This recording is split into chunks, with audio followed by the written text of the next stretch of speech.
surtout le plus sensible, qui est la problématique scolaire, milieu rural.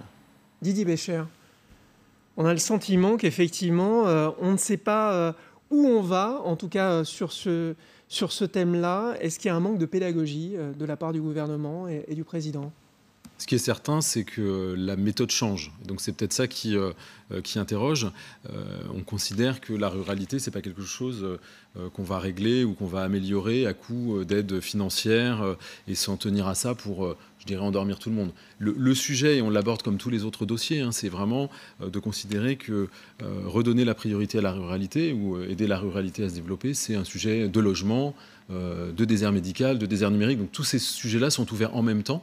Et il faut arriver maintenant, je pense, à ouvrir un vaste dialogue pour que tout le monde comprenne où est-ce que nous allons. Alors en tout cas, la droite en a fait un angle d'attaque. Écoutez Laurent Wauquiez, Nadine Morano et Éric Woerth.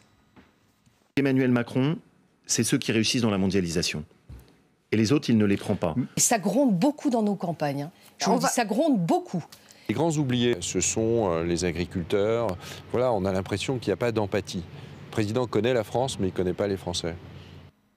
Alors Laurent Wauquiez a même été encore plus loin dans le journal du dimanche en octobre dernier en disant « Emmanuel Macron n'a pas d'amour charnel pour la France, contrairement à ses prédécesseurs.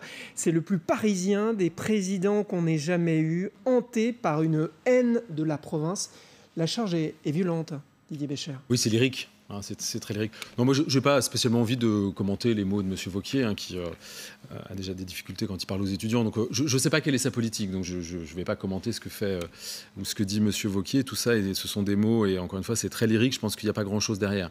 Ce qu'on attaque clairement, lutter contre les déserts médicaux, c'est quelque chose de concret. Voilà un plan qui est lancé.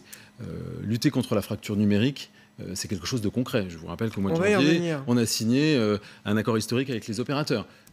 Lutter contre l'éducation mal répartie, c'est quelque chose que nous avons lancé. Alors après, on dira... Mais le fait qu'Emmanuel Macron n'ait pas d'ancrage local, contrairement à François Hollande ou à Jacques Chirac en son temps, est-ce que ça l'empêche d'entendre, de comprendre les territoires? Mais l'interlocuteur des territoires, c'est les élus locaux au quotidien, c'est les députés qui sont élus sur des territoires. Je pense que le député Moreau ou Lefeur, qui sont des agriculteurs tous les deux, trouveraient bizarre qu'on dise qu'ils n'ont pas un ancrage local. Moi, j'ai un ancrage local là où je suis. Alors, je ne suis pas un agriculteur, mais je représente en tout cas la politique de l'État sur mon territoire. Je ne pense pas que le président de la République a besoin d'avoir... Parce que sinon, il faudrait qu'il ait un ancrage dans l'agriculture, dans l'industrie, dans les services. Enfin, c'est pas possible. Non, mais d'avoir eu un mandat local, d'avoir eu une circonscription, ça aide aussi pour faire remonter les informations. Il y a 577 députés qui sont là pour ça et qui, n'oubliez pas, le non-cumul des mandats, ça a permis de libérer du temps pour faire de l'expérimentation sur le terrain, dialoguer, écouter. Et c'est ce que nous faisons au quotidien. C'est ça la vraie différence aussi.